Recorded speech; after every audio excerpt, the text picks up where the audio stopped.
ನರಭಕ್ಷಕ ಹುಲಿ ದಾಳಿಗೆ ಮತ್ತೊಂದು ಬಲಿಯಾಗಿದೆ.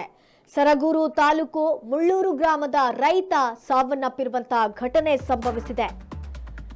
ನರಭಕ್ಷಕ ಹುಲಿ ದಾಳಿಗೆ ಮತ್ತೊಂದು ಬಲಿಯಾಗಿರುವಂತಹ ಘಟನೆ ಸಂಭವಿಸಿದೆ. ಸರಗೂರು ತಾಲೂಕು ಮುಳ್ಳೂರು ಗ್ರಾಮದ ರೈತ ಸಾವನ್ನಪ್ಪಿರುವಂತದ್ದು. ಸಿಎಂ ಸಿದ್ದರಾಮಯ್ಯ ಅವರ ತವರು ಜಿಲ್ಲೆಯಲ್ಲಿ ಈ ರೀತಿಯಾಗಿ ಹುಲಿಗೆ ರೈತ ಬಲಿಯಾಗಿರುವಂತದ್ದು. ಗದ್ದೆಯಲ್ಲಿ ಜಾನುವಾರನ್ನ ಮೇಯಿಸ್ತಾ ಇದ್ದಂತಹ ವೇಳೆ ಈ ದಾಳಿ ನಡೆದಿದೆ. ದಾಳಿ ಮಾಡಿ ಹುಲಿಯಿಂದ ವ್ಯಕ್ತಿಯನ್ನ ಎಳೆದೊಯ್ಯುವಂತಹ ಪ್ರಯತ್ನ ವಿಫಲವಾಗಿದೆ. ಬಡಗಲಪುರದಲ್ಲಿ ನಡೆದಂತಹ ಘಟನೆ ಮಾಸುವಂತಹ ಮುನ್ನವೇ ನರಹಂತಕ ಹುಲಿಗೆ ಮುಳ್ಳೂರಿನಲ್ಲಿ ಮತ್ತೊಬ್ಬ ರೈತ ಬಲಿಯಾಗಿರುವಂತದ್ದು. ಮುಳ್ಳೂರು ಗ್ರಾಮದ ರಾಜಶೇಖರ ಮೂರ್ತಿ ಬಲಿಯಾದಂತಹ ವ್ಯಕ್ತಿ. ಇವರಿಗೆ 55 ವರ್ಷ ವಯಸ್ಸಾಗಿತ್ತು. ಈ ಒಂದು ವ್ಯಾಘ್ರನ ವಕ್ರ ದೃಷ್ಟಿಗೆ ಈ ರೈತ ಬಲಿಯಾಗಿದ್ದಾನೆ.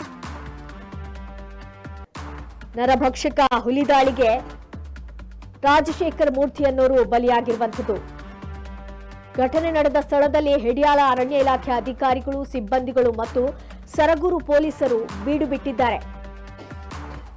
ಈ ಒಂದು ನರಭಕ್ಷಕ ಹುಲಿ ದಾಳಿಗೆ ಮತ್ತೊಂದು ಬಲಿಯಾಗಿರುವಂಥದ್ದು. ಗದ್ದೆಯಲ್ಲಿ ಜಾನುವಾರನ್ನ ಮೇಯಿಸ್ತಾ ಇದ್ರು. ಆ ವೇಳೆ ಹುಲಿ ದಾಳಿಯನ್ನ ನಡೆಸಿದೆ. ದಾಳಿ ಮಾಡಿ ಹುಲಿ ಏನ್ ಮಾಡಿದೆ ಅಂತ ಹೇಳಿದ್ರೆ ಆ ವ್ಯಕ್ತಿಯನ್ನ ಎಳೆದೊಯ್ತಾ ಇತ್ತು. ಆದ್ರೆ ಅದು ವಿಫಲ ಯತ್ನವಾಗಿದೆ. ಅಲ್ಲಿ ಇದು ಬಡಗಲಪುರದಲ್ಲಿ ನಡೆದಂತಹ ಘಟನೆ ಮಾಸುವ ಮುನ್ನವೇ ಮೊನ್ನೆ ಕೂಡ ನಡೆದಿತ್ತು. ಬಡಗಲಪುರದಲ್ಲಿ ನಡೆದಿರುವಂತದ್ದು ಈ ಘಟನೆ. ಇದೀಗ ಮತ್ತೆ ಸರಗೂರು ತಾಲೂಕಿನ ಮುಳ್ಳೂರು ಗ್ರಾಮದಲ್ಲಿ ಕೂಡ ಅಂಥದ್ದೇ ಘಟನೆ ಸಂಭವಿಸಿರುವಂತದ್ದು. ಈ ಒಂದು ವ್ಯಾಘ್ರನ ವಕ್ರ ದೃಷ್ಟಿಗೆ ರೈತ ಬಲಿಯಾಗ್ಬಿಟ್ಟಿದ್ದಾರೆ. ಮುಳ್ಳೂರು ಮತ್ತು ಸುತ್ತಮುತ್ತಲ ಗ್ರಾಮದ ರೈತರು, ಸಾರ್ವಜನಿಕರು, ಅರಣ್ಯ ಇಲಾಖೆ ಅಧಿಕಾರಿಗಳ ವಿರುದ್ಧ ಆಕ್ರೋಶವನ್ನ ಕೂಡ ವ್ಯಕ್ತಪಡಿಸ್ತಾ ಇದ್ದಾರೆ. ಮುಳ್ಳೂರು ಗ್ರಾಮದ ಸಮೀಪ ಯಾವುದೇ ಕಾಡು ಪ್ರದೇಶ ಇಲ್ಲದಿದ್ರೂ ಕೂಡ ಈ ಒಂದು ವ್ಯಾಘ್ರನ ದಾಳಿ ತುಂಬಾ ಆತಂಕವನ್ನ ಸೃಷ್ಟಿ ಮಾಡಿಬಿಟ್ಟಿದೆ. ಅವರು ಗದ್ದೆಯಲ್ಲಿ ಜಾನುವಾರನ್ನ ಮೇಯಿಸ್ತಾ ಇದ್ರು. ಈ ಸಂದರ್ಭದಲ್ಲಿ ಹುಲಿ ದಾಳಿಯನ್ನ ಮಾಡಿರುವಂಥದ್ದು. ಬಡಗಲಪುರ ಗ್ರಾಮದಲ್ಲಿ ಓರ್ವ ರೈತನನ್ನ ಬಲಿ ಪಡೆದಂತಹ ಬೆನ್ನ ಹಿಂದೆಯೇ ದಸರಾ ಆನೆಗಳ ನೆರವಿನಿಂದ ಕೂಂಬಿಂಗ್ ಕಾರ್ಯಾಚರಣೆಯನ್ನ ನಡೆಸಿ ಹುಲಿಯನ್ನ ಸೆರೆ ಹಿಡಿಯಲಾಗಿತ್ತು.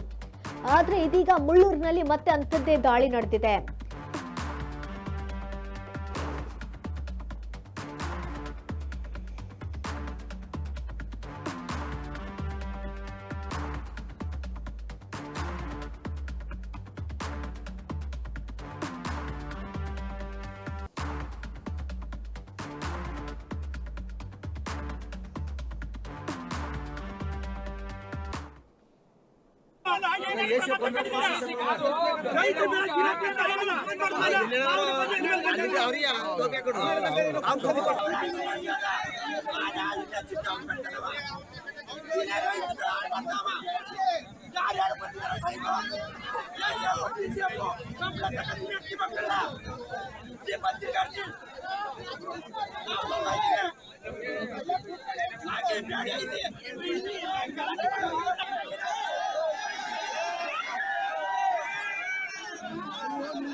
Hola.